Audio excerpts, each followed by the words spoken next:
नमस्ते दोस्तों। आज हम बात करेंगे माँ की डायरी बनी हुई सत्य कहानी। रघु को हर सुबह ऐसा लगता था जैसे उसकी माँ अभी भी उसके साथ है, बस अब वह आवाज में नहीं, डायरी के पन्नों में उससे बात करती थी।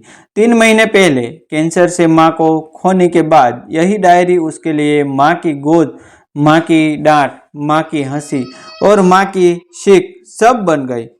रात के 2:30 बजे थे। कमरे की ट्यूबलाइट बंद थी।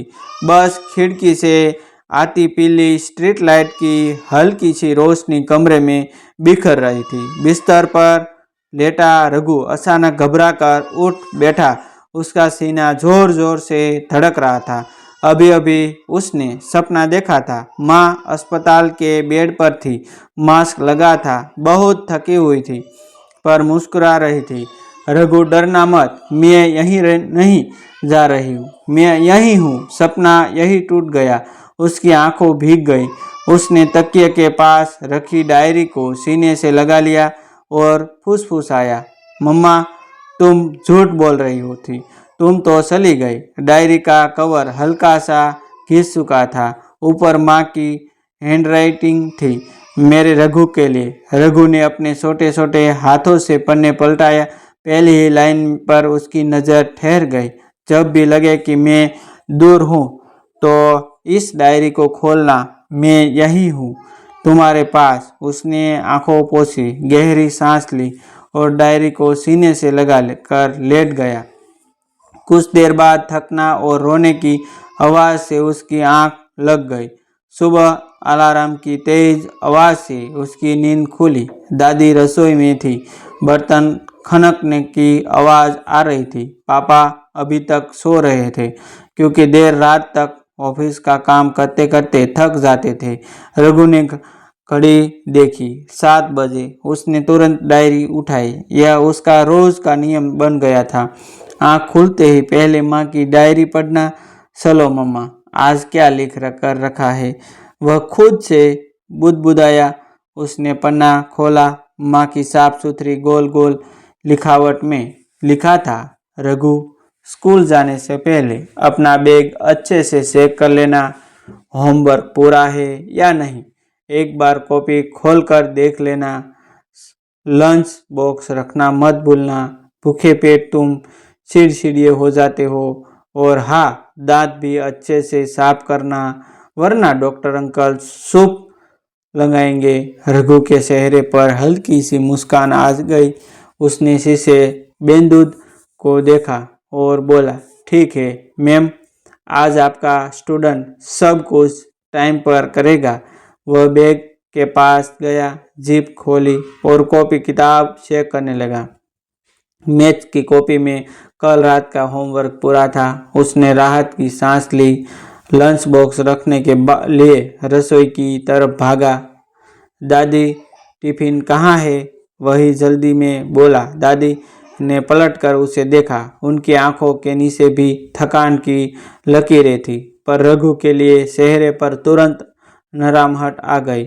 रख दिया था बेटा, गैस के पास ही है, पर तू रुका हक कर, मैं ही रख देती हूँ बैग में।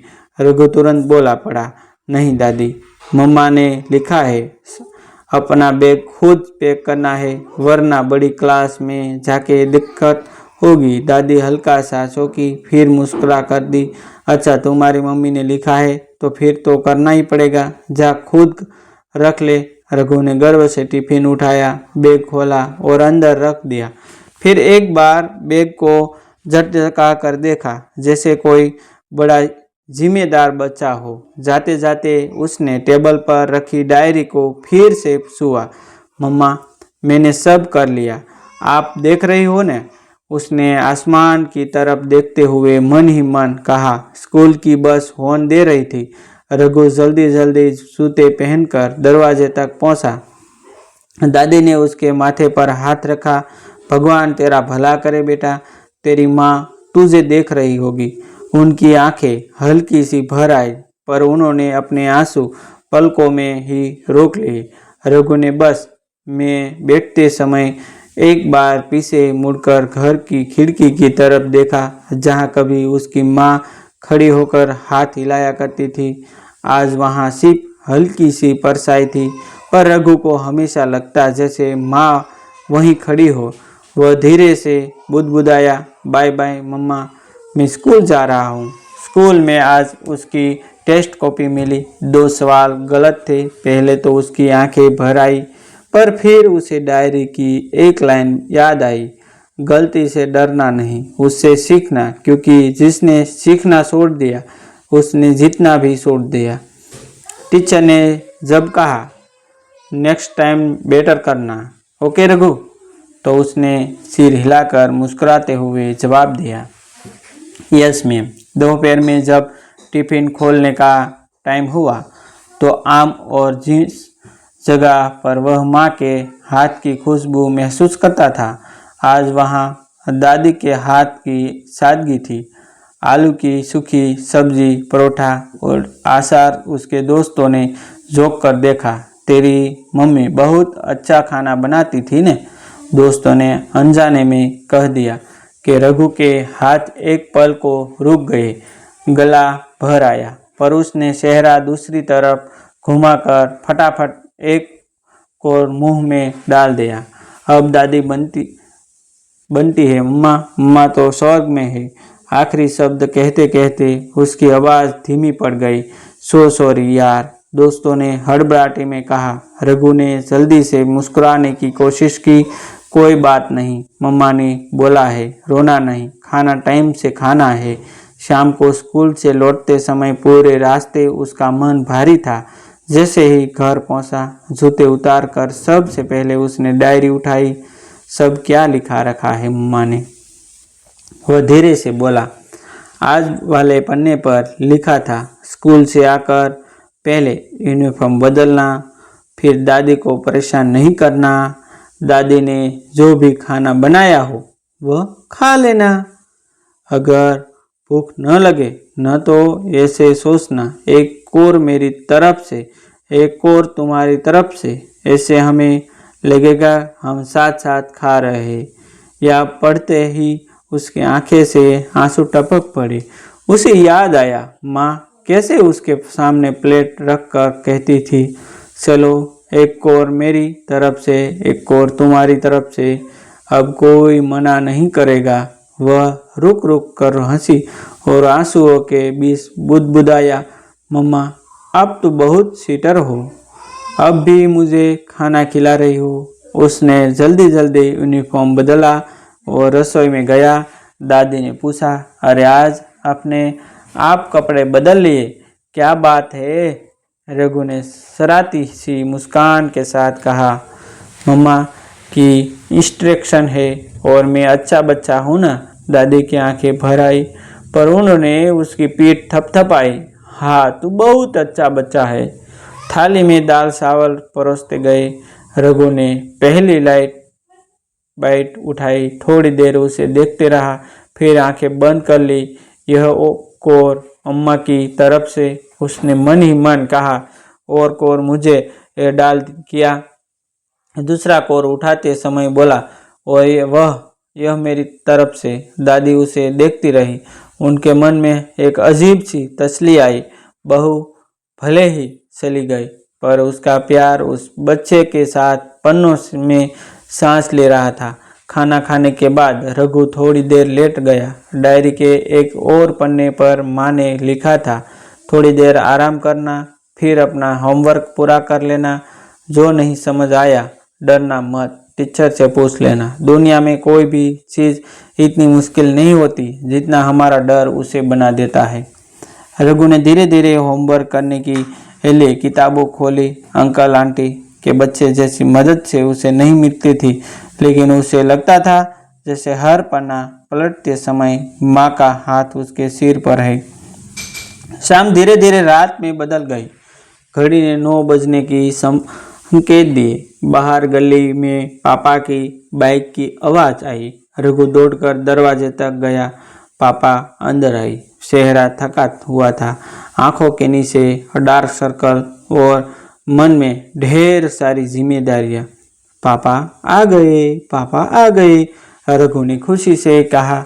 पापा ने मुस्कुराने की कोशिश की।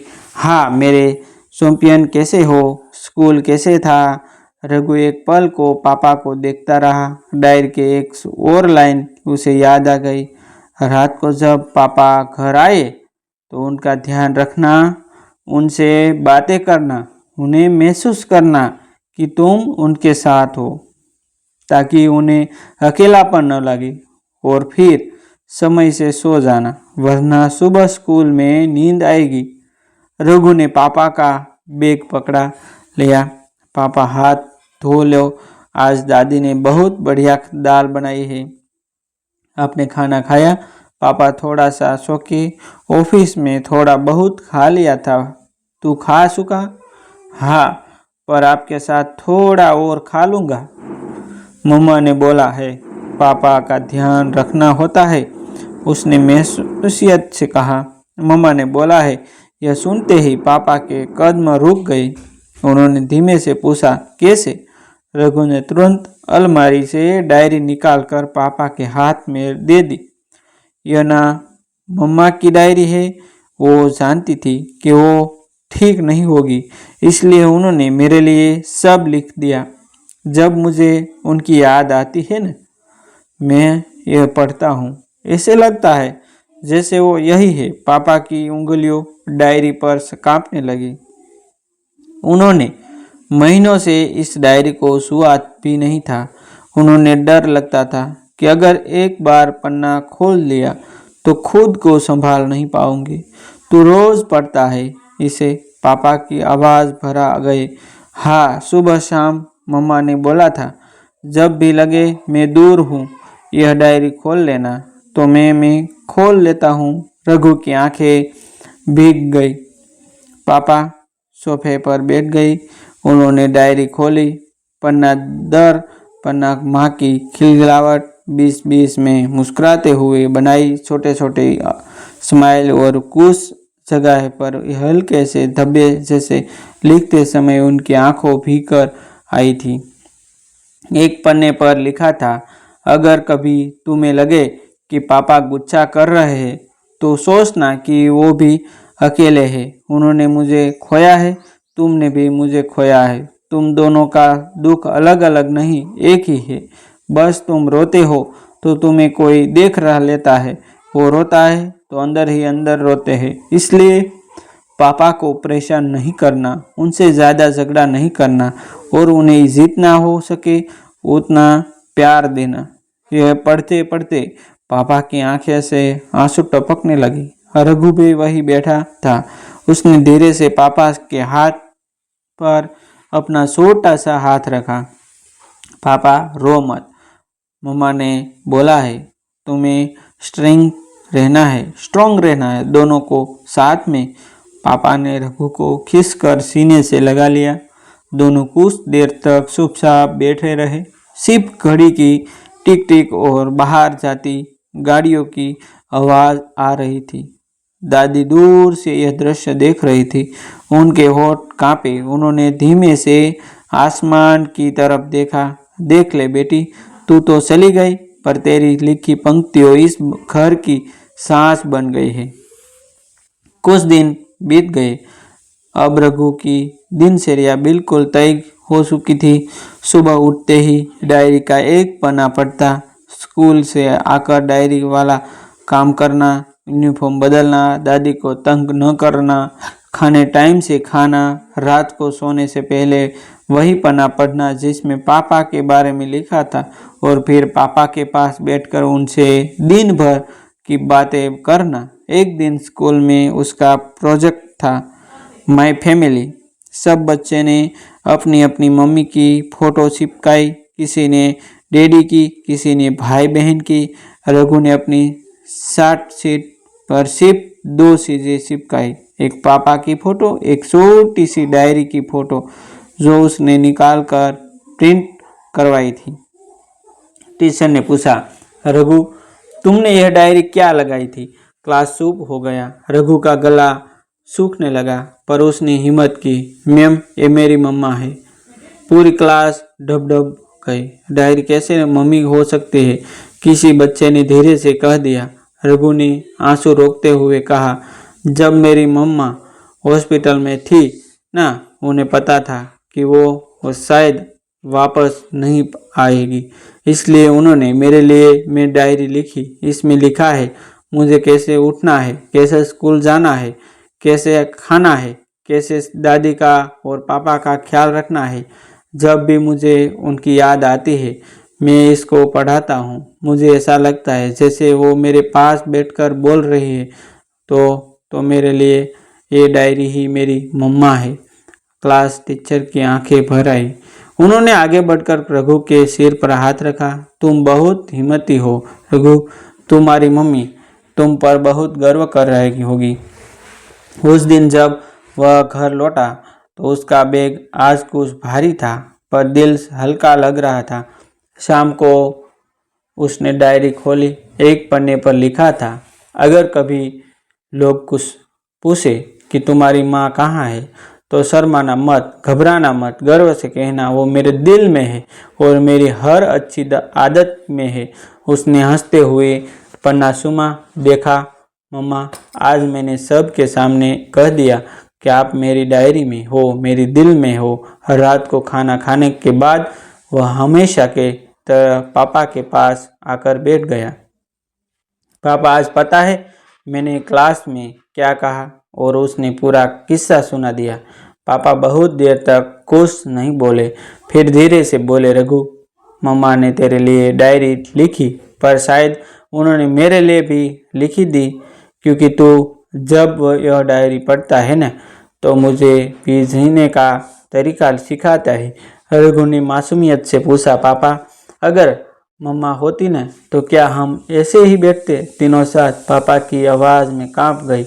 हाँ बेटा, शायद इससे भी ज़्यादा हंसी मजाक होता, पर देख, उन्होंने जाते जाते भी हमें अकेला नहीं छोड़ा। उन्होंने बस जगह बदल ली है, कमरे में, दिल में, आवाज़ से सुन पानों में।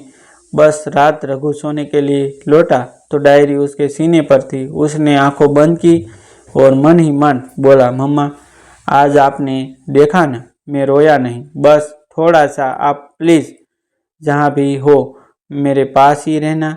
ऐसे ही ट्यूबलाइट की हल्की रोशनी में डायरी के पन्ने पहले हिलते हुए से लोग जैसे किसी ने उन्हें बहुत प्यार से छुआ हो। रघु ने नींद में भी डायरी को इस कस कर पकड़ हुआ था। उसके चेहरे पर हल्की सी मुस्कान थी और आंखों के कोनों पर सूखे आंसू की पतली सी लकीरें। बस छोटे से गहराई। साल के बच्चे की दुनिया में अब दो साया था, साथ साथ चलते थे। एक उसके पापा का जो थक कर भी संभल जाता था, और दूसरा उसकी माँ का जो अब भी हर सुबह उसे जगाती, पर दोपहर उसे लिखाती और हर रात उसे सुलाती थी। बस फर्क इतना था कि अब माँ की गोद कागज़ के पन्नों से बनी थी और उनका स्पर्श शाही की खुशबू से खुला हुआ था। दोस्तों, ऐसी नई कहानी देखने के लिए हमारा चैनल आप सब्सक्राइब कर लीजिए।